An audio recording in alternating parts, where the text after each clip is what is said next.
ہمارے میرے بہت پسندیدہ شاعر، میرے بہت ہی بلکہ ہر دل عزیز شخصیت محترم پروفیسر ادریس اعزاز صاحب سے گزارش ہے کہ آئیں اور مقالہ پیش کریں۔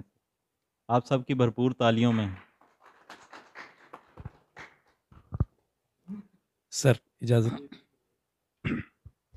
اعوذ باللہ من الشیطان الرجیم، بسم اللہ الرحمن الرحیم۔ سعید راجہ کی کتاب رقص ہوا کا فکری و فنی مطالعہ۔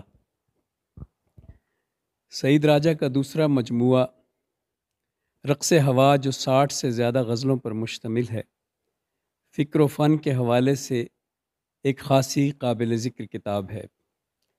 مجھے جب ناصر علی ناصر نے رقص ہوا پر مضمون لکھنے کو کہا تو میں نے انہیں فوراً ہاں نہ کر دی، بلکہ میں نے جواب دینے کے لیے 1 دن کا وقت مانگ لیا۔ میں نہیں چاہتا تھا کہ میں کسی شاعری پر فقط رسمی سا مضمون پڑھ کر حلقے کا اجلاس بھگتا لوں، بلکہ میں چاہتا تھا کہ اگر لکھوں تو دیانتداری کے ساتھ لکھوں، ورنہ نہیں۔ چنانچہ میں نے رقص ہوا کو دوبارہ پڑھا اور ایک مبصر کی نگاہ سے پڑھا اور کتاب کو اس قابل جانا کہ اس پر مضمون لکھا جائے۔ تو تب میں نے ناصر علی ناصر کو میسج کر دیا کہ جی ہاں، میں رقص ہوا پر مضمون پڑھوں گا۔ میرا مضمون 2 حصوں پر مشتمل ہے۔ پہلے حصے میں نے رقص ہوا پر فنی حوالے سے بحث کی ہے، جبکہ مضمون کے دوسرے حصے میں نے فکری حوالے سے بات کی ہے۔ سعید راجہ بالالتزام غزل کہنے والے شاعر ہیں، اور اس لیے یہ تو طے ہے کہ ان کے کلام کا فنی مطالعہ غزل کے مخصوص تکنیکی پہلوؤں کو سامنے رکھ کر کیا جائے گا۔ لیکن اس سے پہلے خود غزل کے بارے میں چند باتیں عرض کرنا چاہتا ہوں۔ میں ذاتی طور پر غزل کو اردو ادب کی شہزادی مانتا ہوں، ایک ایسی شہزادی جس میں حسن و ادا کے ساتھ ساتھ نخرہ اور رکھ رکھاؤ بھی ہے، جو کسی بے ادبی، چال بازی، بے سلیقگی اور بد تہذیبی کو اپنے حضور برداشت نہیں کرتی، جو کسی اجنبی لفظ کو قبول نہیں کرتی، کوئی ایسی اصطلاح جو غزل کے شاہانہ مزاج سے مطابقت نہ رکھتی ہو، غزل اس سے ٹھوکر مار کر باہر پھینک دیتی ہے۔ غزل کے قارئین جانتے ہیں کہ اردو نثر اور نظم میں استعمال ہونے والے ان گنت الفاظ اور تراکیب غزل کے دربار میں شرف باریابی ہی نہیں پا سکتے۔ مثال کے طور پر آپ لفظ گھوڑا، گدھا، ٹھیٹھ، ریڑھ، جبڑا وغیرہ غزل کے اشعار میں استعمال کریں تو شعر یوں لگتا ہے جیسے بقول شخصے کسی نے صحن چمن میں بھینسا باندھ دیا ہو۔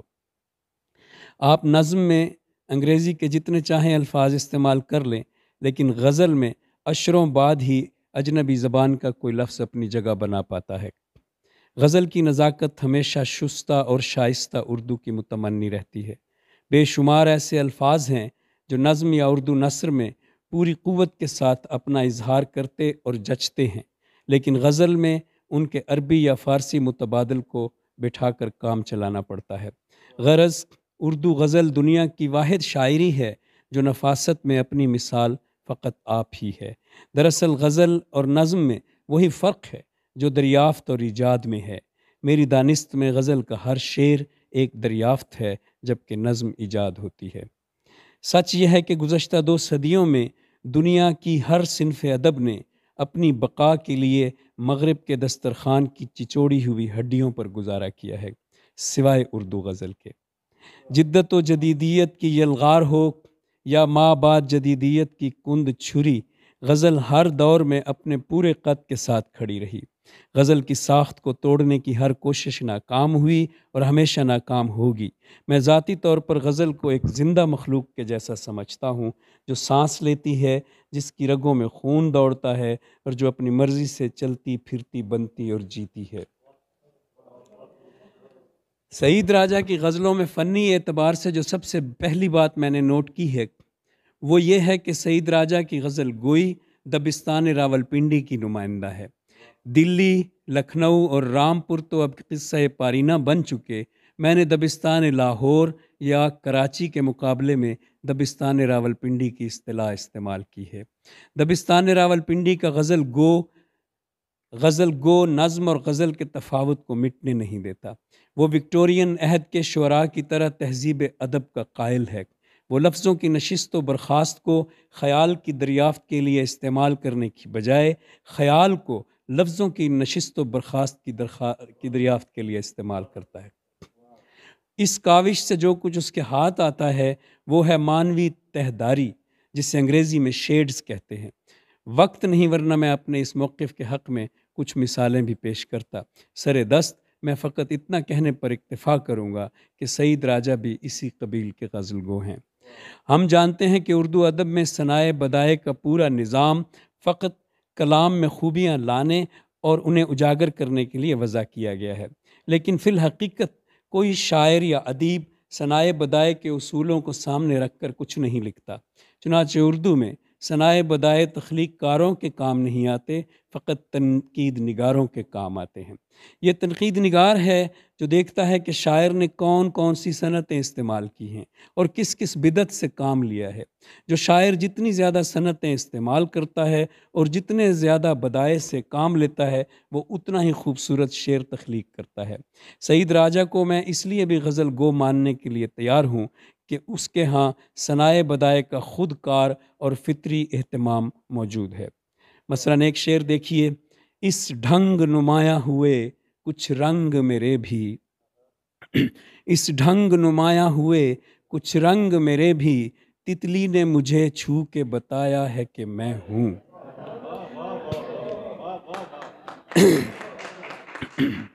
تتلی نے مجھے چھو کے بتایا ہے کہ میں ہوں۔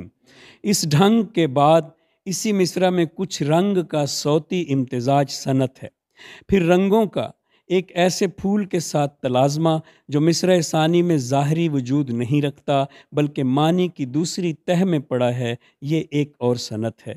پھر پھول مرجھایا ہوا ہے یا کھلا ہوا، اس بات کی وضاحت مصرع اولیٰ میں موجود لفظ نمایاں سے ہو رہی ہے، یہ ایک اور صنعت ہے۔ پھر یہ کلیہ موجبہ ہے کہ تتلی ہمیشہ پھول پر ہی بیٹھتی ہے، اور چونکہ تتلی نے شاعر کو چھوا ہے اس لیے طے ہوا کہ شاعر خود پھول ہے، یہ چوتھی صنعت ہے۔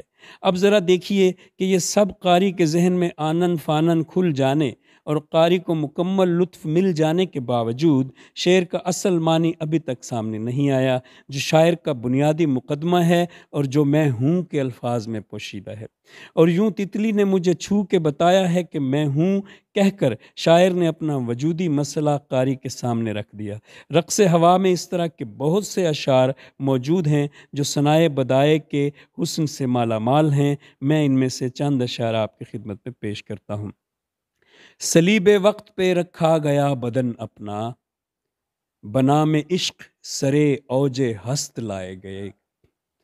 یہ جو ایک اور سی خوشبو تعلق آئی، سوچتا ہوں کہ تیری شال میں اتری کیسے۔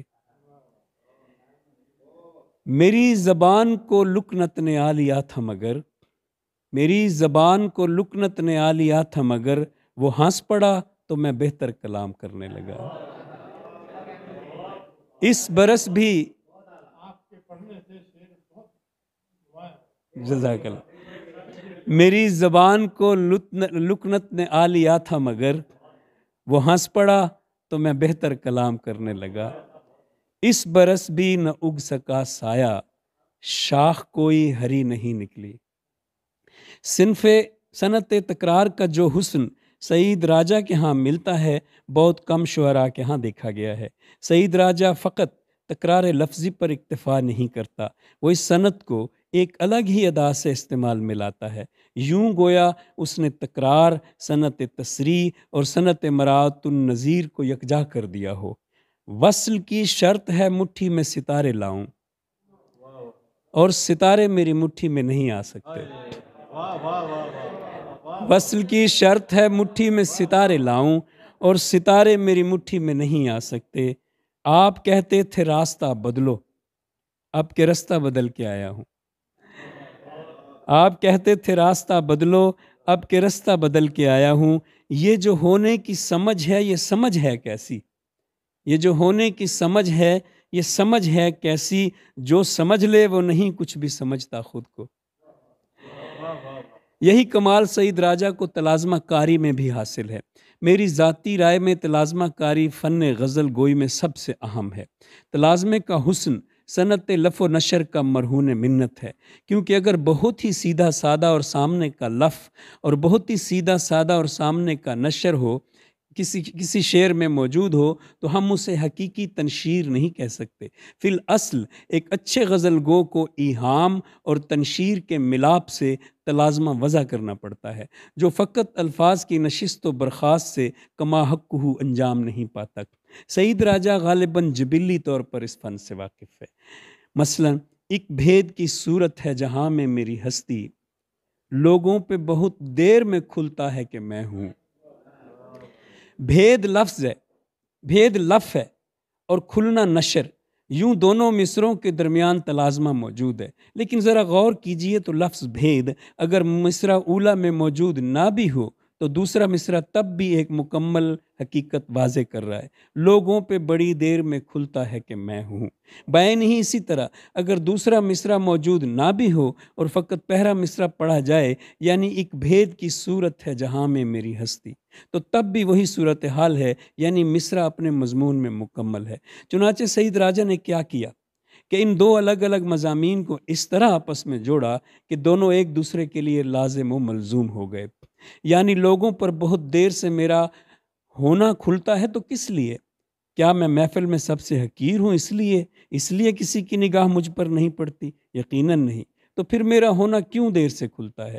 اور اسی معمے کا خاتمہ مصرع اولیٰ کی جڑت سے ممکن ہو پا رہا ہے۔ بعین ہی اسی طرح تنہا مصرع اولیٰ مضمون کو جس الوہیاتی رنگ میں گم کر رہا ہے کہ ایک بھید کی صورت ہے جہاں میں میری ہستی، اس کی تسہیل بھی ہوتی ہے تو اسی تلازمے سے جو شاعر نے اس ارتباط سے پیدا کیا۔ یہی صورتحال آپ کو سعید راجہ کی تلازمہ کاری میں جا بجا نظر آئے گی۔ مثلاً اس برس بھی نہ اگ سکا سایہ، شاخ کوئی ہری نہیں نکلی۔ دونوں مصرے الگ الگ پڑھے جا سکتے ہیں اور دونوں ہی جدا جدا مضامین ہیں۔ اب ذرا شاعر کا کرافٹ ملاحظہ کیجئے کہ سائے کی پرانی تعویل فقط اور فقط اس مصرے کے مضمون کی حد تک تاریکیوں کی نکیب ہے، جبکہ مصرع ثانی اپنی جگہ الگ کسی قسم کے ارتقاء کے رک جانے کا ماتم ہے۔ لیکن دونوں مصرے آپس میں جڑ جانے کے بعد سائے کے مفہوم کو یکا یک بدل ہی نہیں دیتے، بلکہ مصرع ثانی کی قنوتیت کا ذائقہ بھی کم کر کے شعر کو ایک تیسرے زیادہ بامانی مفہوم کے ساتھ جوڑ دیتے ہیں۔ میرے اس خیال کی تائید آپ کو مندرجہ ذیل اشعار میں بھی مل جائے گی۔ دل تو پہلے ہی قید میں ہے سعید، دل نے کیا واردات کرنی ہے؟ قید اور واردات کا تعلق۔ دل تو پہلے ہی قید میں ہے سعید، دل نے کیا واردات کرنی ہے۔ لوگ کاندھوں پہ، شعر دیکھیے گا، لوگ کاندھوں پہ اٹھانے لگے ہیں، لوگ کاندھوں پہ اٹھانے لگے ہیں، کیا مجھے مار دیا ہے تو نے؟ لمس زنجیر ہی کچھ ایسا تھا، لمس زنجیر ہی کچھ ایسا تھا، خواہش رقص بے لگام ہوئی۔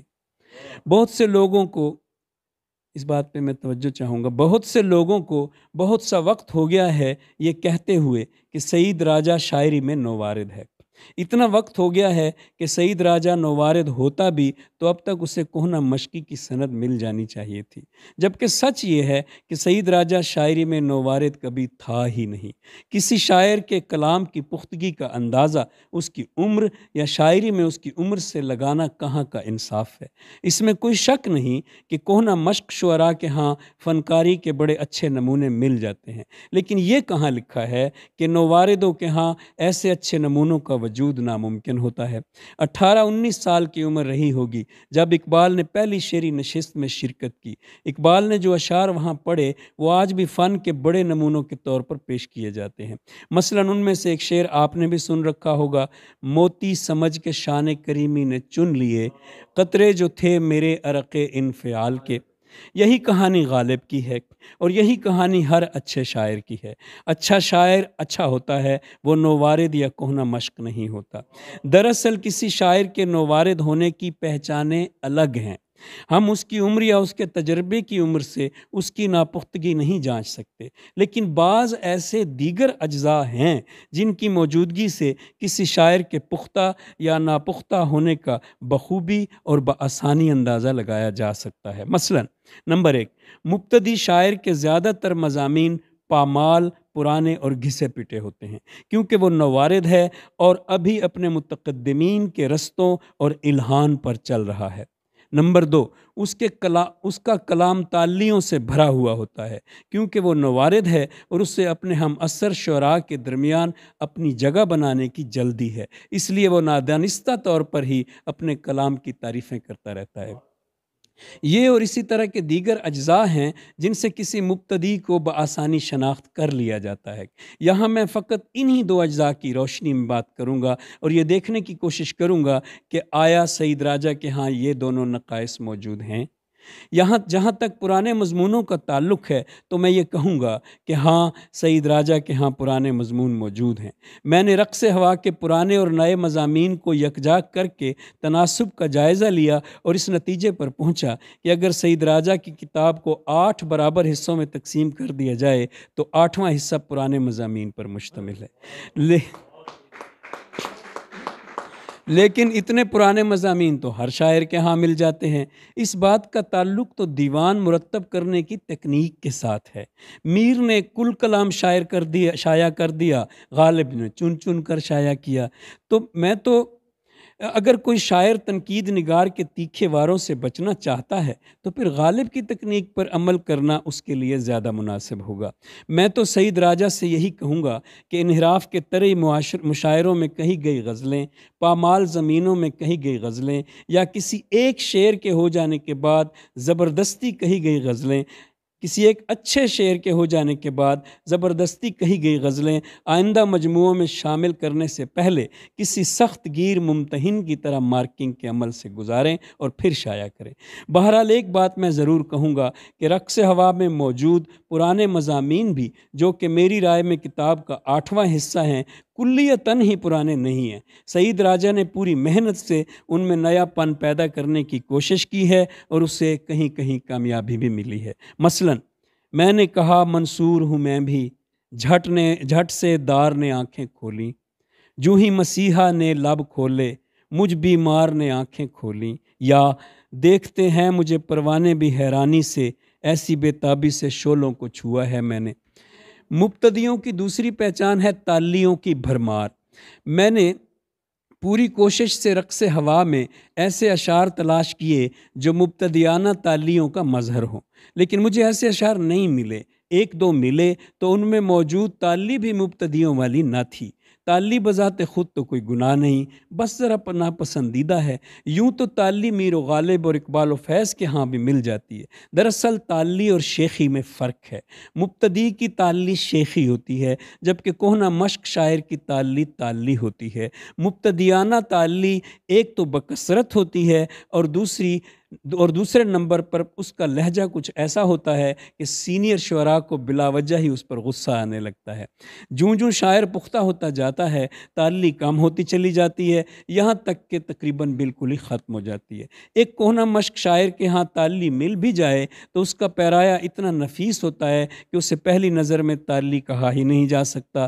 رقص ہوا میں مجھے 2-4 اشعار ایسے ملے ہیں جن میں تالی ہے تو میں نے سنجیدگی سے ان کے پیرائے پر غور کیا۔ مثلاً یہ شعر دیکھیے، پہچان لیا جاتا ہوں اشعار سے اپنے، لوگوں کو میرا نام بتانا نہیں پڑتا۔ یا یہ شعر دیکھیے، چل پڑے لوگ کوہ کاف سعید، ہم مگر اس پری کی بات کریں۔ یہ اندازہ لگانے کے لیے کسی گہری بصیرت کی ضرورت نہیں کہ سعید راجہ کی تالی مبتدیانہ نہیں بلکہ ماہرانہ ہے۔ چلے مقابلتاً میں آپ کو اختر عثمان کی تالی دکھاتا ہوں۔ یہ بندشیں یہ ہنر یہ کساؤ عام نہیں، یہ بندشیں یہ ہنر یہ کساؤ عام نہیں، چمن کے سارے خوش اسلوب جانتے ہیں مجھے۔ مہکتا رہتا ہے گیلی ہواؤں میں بھی سخن، سب اہل قریہ مرطوب جانتے ہیں مجھے۔ اچھا چلیں سعید راجہ اور اختر عثمان کا ان میں سے ایک ایک شعر لیتے ہیں جو ایک ہی مضمون کا ہو۔ مثلا سعید راجہ نے کہا، پہچان لیا جاتا ہوں اشعار سے اپنے، لوگوں کو میرا نام بتانا نہیں پڑتا۔ اور اختر عثمان نے کہا، یہ بندشیں یہ ہنر یہ قصاؤ عام نہیں، چمن کے سارے خوش اسلوب جانتے ہیں مجھے۔ ان دونوں اشعار کا مضمون ایک ہی ہے، لیکن دونوں میں فرق یہ ہے کہ اختر کا شعر ساختہ پرداختہ ہے جبکہ سعید راجہ کا بے ساختہ۔ دوسرا فرق یہ ہے کہ اختر عثمان ان دونوں اشعار کا مضمون ایک ہی ہے، لیکن دونوں میں فرق یہ ہے کہ اختر کا شعر ساختہ پرداختہ ہے جبکہ سعید راجہ کا بے ساختہ۔ دوسرا فرق یہ ہے کہ اختر عثمان کے شعر میں تعلی زیادہ ہے اور سعید راجہ کے شعر میں کم۔ یہ بندشیں یہ ہنر یہ قصاؤ عام نہیں، یعنی یہ فن یہ ہنر جو میرے پاس ہے یہ ہر کسی کے پاس نہیں، یہ تعلی زیادہ ہے۔ اب میرا خیال ہے کہ رقص ہوا کے فکری پہلو پر تھوڑی سی بات کر لی جائے، ورنہ مضمون بہت لمبا ہو جائے گا۔ علامہ اقبال نے 1917 میں ایک مضمون لکھا تھا جو لاہور کے ایک ماہنامے ستارہ صبح میں شائع ہوا تھا اور اب مقالات اقبال میں مل جاتا ہے۔ اس مضمون کا عنوان ہے رسالت مآب صلی اللہ علیہ وآلہ وسلم کا ادبی تبصرہ۔ اس مضمون میں علامہ نے عرب کے دو بڑے شعراء کے کلام پر رسالت مآب صلی اللہ علیہ وآلہ وسلم کے تبصرہ کے حوالے سے بات کی ہے۔ ان دو شعراء میں ایک ہے امراء القیس اور دوسرا ہے قبیلہ بنو ایس کا شاعر انترا۔ امراء القیس کے بارے میں رسول اللہ نے ارشاد فرمایا، اشعر الشعراء وقائدہم الی النار، وہ شاعروں کا سرتاج ہے لیکن جہنم کے سفر میں ان کی قیادت بھی کر رہا ہے۔ اقبال نے لکھا، امراء القیس کے دیوان پر جب ہم نظر ڈالتے ہیں تو ہمیں شراب ارغوانی کے دور، عشق و حسن کی ہوش ربا داستانوں اور جاں گداز جذبوں، آندھیوں سے اڑی ہوئی پرانی بستیوں کے کھنڈرات کے مرثیوں، سنسان ریتلے ویرانوں کے دل دہلا دینے والے منظروں کی تصویریں نظر آتی ہیں، اور یہ عرب کے دور جاہلیت کی کل تخلیقی کائنات ہے۔ امراء القیس قوت ارادی کو جنبش میں لانے کی بجائے اپنے سامعین کے تخیل پر جادو کے ڈورے ڈالتا ہے اور ان میں بجائے ہوشیاری کے بے خودی کی کیفیت پیدا کر دیتا ہے۔ انگریزی ادب کی مثال کو سامنے رکھ کر غور کریں تو یہ وکٹورینوں سے پہلے کا رومانٹسزم ہے۔ اقبال نے اسی پر تبصرہ کرتے ہوئے مزید لکھا کہ رسول اللہ صلی اللہ علیہ وآلہ وسلم نے اپنی حکیمانہ تنقید میں فنون لطیفہ کے اس اہم اصول کی توضیح فرمائی ہے کہ ثنائے بدائے کے محاسن اور انسانی زندگی کے محاسن کچھ ضروری نہیں کہ یہ دونوں ایک ہی ہوں۔ یہ ممکن ہے کہ شاعر بہت اچھا شعر کہے لیکن وہی شعر پڑھنے والے کو اعلیٰ علیین کی سیر کرانے کی بجائے اسفل سافلین کا تماشا دکھا دے۔ شاعری دراصل ساحری ہے، اور اس شاعر پر حیف ہے جو قومی زندگی کی مشکلات و امتحانات میں دل فریبی کی شان پیدا کرنے کی بجائے فرسودگی و انحطاط کو صحت اور قوت کی تصویر بنا کر دکھا دے اور اس طور پر اپنی قوم کو ہلاکت کی طرف لے جائے۔ اس کا تو فرض ہے کہ قدرت کی لازوال دولتوں میں سے زندگی اور قوت کا جو حصہ اسے دیا گیا ہے اس میں اوروں کو بھی شریک کرے، نہ یہ کہ اٹھائی گیرا بن کر جو رہی سہی پونجی ان کے پاس ہے اس کو بھی ہتھیا لے۔ امراء القیس کے برعکس جب ایک موقع پر قبیلہ بنو ایس کے شاعر انترا کا شعر رسول اللہ صلی اللہ علیہ وآلہ وسلم کی خدمت میں پیش کیا گیا تو آپ نے فرمایا، کسی عرب کی تعریف نے میرے دل میں اس کا شوق ملاقات پیدا نہیں کیا، لیکن میں سچ کہتا ہوں کہ اس شعر کے نگارندہ کے دیکھنے کو میرا دل بے اختیار چاہتا ہے۔ انترا کا جو شعر رسول اللہ صلی اللہ علیہ وسلم کو سنایا گیا وہ یہ ہے، وَلَقَدْ أَبِيتَ عَلَى الطَّوِي أَزِلَّهُ حَتَّى أَنَالَ بِهِ كَرِيمُ الْمَاكِلِ، میں نے بہت سی راتیں محنت و مشقت میں بسر کی ہیں تاکہ میں عقل حلال کے قابل ہو سکوں۔ اقبال نے لکھا، اللہ اکبر، توحید کا وہ فرزند اعظم صلی اللہ علیہ وسلم جن کے چہرہ مبارک پر ایک نظر ڈال لینا نظارگیوں کے لیے دنیوی برکت اور اخروی نجات کی دو گنا سرمایہ اندوزی کا ذریعہ تھا، خود ایک بت پرست عرب سے ملنے کا شوق ظاہر کرتا ہے کہ اس عرب نے اپنے شعر میں ایسی کون سی بات کہی تھی حضور خواجہ دو جہاں صلی اللہ علیہ وآلہ، اقبال کے الفاظ ہی چل رہے ہیں ابھی، حضور خواجہ دو جہاں صلی اللہ علیہ وآلہ وسلم بابی انت و امی نے جو اس قدر شعر کی تعریف فرمائی، اس سے سند کے ایک دوسرے بڑے اصول کی شرح ہوتی ہے، اور وہ یہ کہ سند حیات انسانی کے تابع ہے، اس پر فوقیت نہیں رکھتی۔ اقبال نے اس شاعر پر افسوس کا اظہار کیا ہے جو قومی زندگی کی مشکلات و امتحانات میں دل فریبی کی شان پیدا نہ کر سکے، وہ جو مزدور کو اس کے مزدور ہونے پر شرمندہ کرے، وہ جو محنت کش کو فقط یہ جتلاتا رہے کہ اس کی زندگی ارذل اور گھٹیا ہے کیونکہ مشکلات کا شکار ہے، جو انہیں گلیوں کے آوارہ بیکار کتوں سے تشبیہ دے، جو انہیں پیپ بھری آنکھیں سہلاتے بھوکے زرد گداگر بچے کہہ کر پکارے۔ اقبال کے خیال میں رسول اللہ صلی اللہ علیہ وآلہ وسلم کا پسندیدہ شاعر وہ ہے جو محنت کش کی محنت کو سنہرا کر کے پیش کرے، نہ کہ بدصورت اور حقیر کر کے، جو روزگار کے غموں کو دل فریب سمجھے نہ کہ عذاب اور ستم۔ غالب نے کہا تھا، گو میں رہا رہین ستم ہائے روزگار، لیکن تیرے خیال سے غافل نہیں رہا۔ جبکہ فیض نے کہا تھا، دنیا نے تیری یاد سے بیگانہ کر دیا، تجھ سے بھی دل فریب ہیں غم روزگار کے۔ یہی وہ فرق ہے جس کی طرف میں اشارہ کرنا چاہ رہا ہوں۔ غالب کے لیے ستم ہائے روزگار ایک قسم کی قید ہیں، جبکہ فیض کے لیے وہ اتنے خوش نما اور دل فریب ہیں کہ وہ ان میں کھو کر محبوب کو بھی بھلا سکتا ہے۔ روزگار کے غم دل فریب ہوں تو دنیا کی گاڑی چلتی رہتی ہے۔ مزدوری محنت کش کی شان ہے نہ کہ باعث تذلیل۔ چنانچہ اقبال کے بقول رسول اللہ صلی اللہ علیہ وآلہ وسلم کا پسندیدہ شاعر وہ ہوگا جو کہے گا، میرے ملاح لہروں کے پالے ہوئے، میرے دہکاں پسینوں کے ڈھالے ہوئے، میرے مزدور اس دور کے کوہ کن، میرے فوجی جواں جرتوں کے نشاں، میرے اہل قلم عظمتوں کی زباں، میرے محنت کشوں کے سنہرے بدن۔ اور سعید راجہ ایسا ہی شاعر ہے۔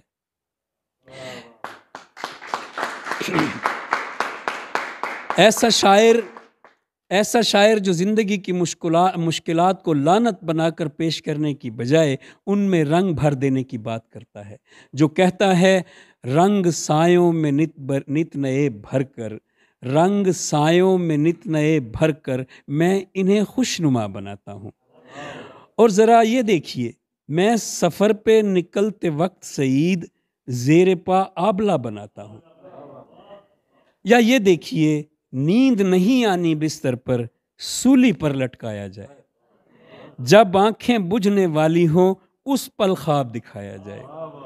سعید راجہ اپنے فرد، قوم اور سماج کو پہچانتا ہے۔ اس سے معلوم ہے کہ اگر احتیاط نہ کی جائے تو شاعری تاریکیوں کی نقیب بھی ہو سکتی ہے۔ وہ اپنے قومی المیوں سے بھی آگاہ ہے، لیکن وہ ظلمتوں کے ماتم کا قائل نہیں۔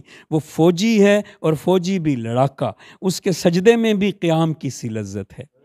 میں حیران ہوتا ہوں لوگ فوجیوں کو گوشت پوست کا انسان کیوں نہیں سمجھتے۔ شاکر کنڈان کی ضخیم کتاب عساکر پاکستان اس دعوے کا ثبوت ہے کہ فوج میں بڑے قد کے کئی اچھے شعراء اور ادیب پیدا ہوئے ہیں۔ کوئی کہے گا وہ تو فوجی ہے، اسے لڑائی پر توجہ دینی چاہیے، وہ شاعری کرے گا تو نرم ہو جائے گا، پگھل جائے گا۔ اگر فوجی ہی شاعر بن گیا تو قوم کی حفاظت کون کرے گا؟ لیکن جو کوئی بھی یہ کہے گا وہ غلط کہے گا۔ شعر و نغمہ بھی عسکریت کا اتنا ہی لازمی جز ہے جتنا کہ تلوار یا بندوق۔ دیکھنا فقط یہ ہے کہ فوجی شاعر کا بیان اور بیانیہ کیا ہے۔ وہ فوجی بھی ہے اور گوشت پوست کا انسان بھی۔ اس کے لیے تو عام شعراء کے مقابلے میں زیادہ کڑی آزمائش ہے۔ وہ شاعر ہو کر مرنے مارنے کی بات نہیں کر سکتا، لیکن فوجی ہونے کے ناطے اسے مرنے مارنے سے جڑے رہنا پڑتا ہے، کیونکہ وہ محافظ ہے۔ ایسی صورتحال کو تو پل صراط سے تشبیہ دینی چاہیے۔ وہ اپنے درد کو سینے میں چھپا کر اپنا فرض نبھاتا رہتا ہے، کیونکہ وہ ایک درد مند دل کا مالک شاعر بھی ہے۔ بقول سعید راجہ، ہنستا بستا شہر بچانا پڑ جاتا ہے، ہنستا بستا شہر بچانا پڑ جاتا ہے، دل سے پاگل کو سمجھانا پڑ جاتا ہے۔ جس کے ہاتھ ہمارے خون سے تر ہوتے ہیں، اس قاتل سے ہاتھ ملانا پڑ جاتا ہے۔ کچھ پل ہوتے ہیں جو صدیاں بن جاتے ہیں، اور یہ فوجی کی، لڑاکا فوجی کی زندگی میں آنے والا منظر ہے۔ کچھ پل ہوتے ہیں جو صدیاں بن جاتے ہیں اور صدیوں کا بوجھ اٹھانا پڑ جاتا ہے۔ وہ اپنے آپ کو تسلیاں دیتا ہے کہ میں تیرے ساتھ کسی ڈھال کی صورت ہوں سعید، تو اگر دیپ جلانے کے لیے نکلا ہے۔ وہ خود کلامیاں کرتا ہے، دے رہا ہوں میں تحفظ کی ضمانت اس کو، ایک پرندہ جو میرے گھر میں اتر آیا ہے۔ رقص ہوا میں متعدد ایسے اشعار ہیں جو ایک محافظ کی ذہنی وارداتوں کے عکاس ہیں۔ مثلاً چمن کو سرخ مٹی چاہیے کیا، مجھے پھر سے پکارا جا رہا ہے۔ الغرض فکری اعتبار سے سعید راجہ ایک عمل پسند، متحرک اور پہم ارتقاء کا قائل تخلیق کار ہے۔ وہ مجذوبیت کے زام کا شکار نہیں، نہ ہی کبھی مایوس ہوتا ہے۔ میں سمجھتا ہوں کسی قوم کو ایسے ہی شاعروں کی ہمیشہ ضرورت رہتی ہے، اور اقبال کے مطابق ایسے ہی شعراء کو رسول اللہ صلی اللہ علیہ وآلہ وسلم نے پسند فرمایا ہے۔ آخر میں یہ کہنا ضروری سمجھتا ہوں کہ بہرحال سعید راجہ کو ابھی بہت لمبا سفر طے کرنا ہے۔ انہیں اگر ابھی شاعری میں کچھ سیکھنا ہے تو وہ ہے اپنے آپ پر بھروسہ اور اعتماد۔ ساتھ ہی یہ بھی بالاصرار عرض کروں گا کہ انہیں استعمال شدہ زمینوں میں شعر کہنے کے لیے پہلے کہے گئے اشعار سے بڑے اور زیادہ زوردار شعر کہنے ہوں گے، ورنہ میرا مشورہ ہے کہ استعمال شدہ زمینوں پر کہی گئی غزلوں کو مجموعے میں شامل نہ کریں۔ اسی طرح چراغ، ہوا، پتھر، خواب اور تعبیروں والے اشعار کو بہت احتیاط سے دیکھ لیں۔ اگر مضمون دہرایا جا رہا ہے تو مجموعے سے نکال دیں۔ کتاب میں کچھ زبان و ادب کی غلطیاں بھی ہیں۔ ایک جگہ انہوں نے جہنم قدح کی اصطلاح استعمال کی ہے، یہ کیا اصطلاح ہوئی؟ مجھے تو درست نہیں لگی۔ ایک جگہ لکھوا کو پنجابی لہجے میں لکھا کے طور پر باندھا ہے، میرے خیال میں وہ اچھا نہیں لگ رہا۔ ایک شعر میں فرشتوں کا بھیس اوڑھنا اس طرح استعمال کیا ہے کہ اپنے ہی مدعا سے منحرف ہو گئے۔ تمام عمر فرشتوں کا بھیس اوڑھے رہے، ہمیں بتایا گیا تھا خطا نہیں کرنی، خطا تو پھر آپ نے کر دی، بھیس اوڑھنا تو کوئی اچھی بات نہیں۔ اسی طرح ایک شعر میں ضم بھی موجود ہے، لطف اس کا رہا طلب سے کم، دامن دل کبھی بھرا ہی نہیں۔ ہم نے تو سن رکھا تھا جتنا دیا سرکار نے مجھ کو اتنی میری اوقات نہیں۔ اور ویسے بھی یہ لیاقت علی عاصم کی اکلوتی مشہور زمین ہے، کسی کی اکلوتی مشہور زمین میں تو شعر کہنا ہی نہیں چاہیے جب تک شعر فقاہیہ نہ ہو۔ اور اب اہل حلقہ سے کہتا ہوں کہ ہمت ہے آپ کی، میں نے 12-13 صفحات آپ کو سنا دیے اور آپ خاموشی سے سنتے رہے۔ ایک بات کا تو میں قائل ہو گیا ہوں کہ حلقے نے ہمیشہ بہت اچھے سامعین پیدا کیے ہیں، اور یہی سچ ہے کہ اگر کسی سماج کو اچھے سامعین میسر نہیں تو سماج کسی بھی قیمت پر اچھے تخلیق کار پیدا نہیں کر سکتا۔ اسی کے ساتھ اجازت چاہتا ہوں، اللہ حافظ۔